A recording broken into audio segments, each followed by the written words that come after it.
ใส่แนวทางหับใส่ประชาชนตำรวจมาจากประชาชน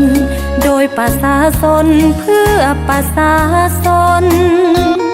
นี่คือแนวทางพักได้วางไปทั่วแห่งหนพร้อมแล้วจะอุทิศตนหับใส่ประชาชนทั่วแดนสายทาศาสตร์ดาวก้าวหน้าสังคมพัฒนาเจริญวิไล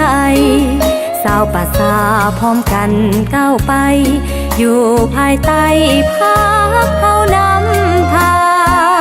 ศาสตร์ลาวเข้มแข็งได้แสดงทั้งความก้าวหน้าตำรวจลาวขอขานอาสาหับใส่ประสาตามหน้าที่ตนเพื่อประชาชนตำรวจทุกคนพร้อมกันเสริมสร้างเดินตามแนวทางพักวางต้องบรรลุผลตำรวจเท่านี้เฮ็ดหน้าที่ก็เพื่อประชาชนทุกเวียกงานทั้งจะสับสนตำรวจทุกคนบ่เคยท้อใจประชาชนทุกเผ่าเฮาโฮมเต้าความสามัคคีมีน้ำใจโอบเอื้ออารีเป็นพลเมืองดีของชาติเฮาไว้ได้มี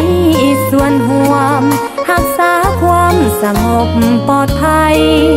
ตำรวจลาวขอยืนเคียงใกล้รับใส่ประชาชนด้วยความ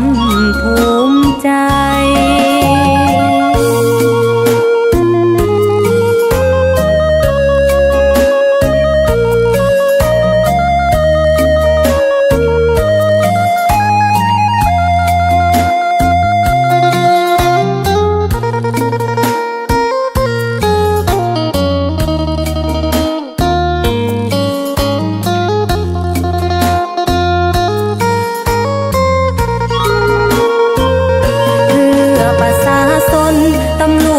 ทุกคนพร้อมกันเสริมสร้าง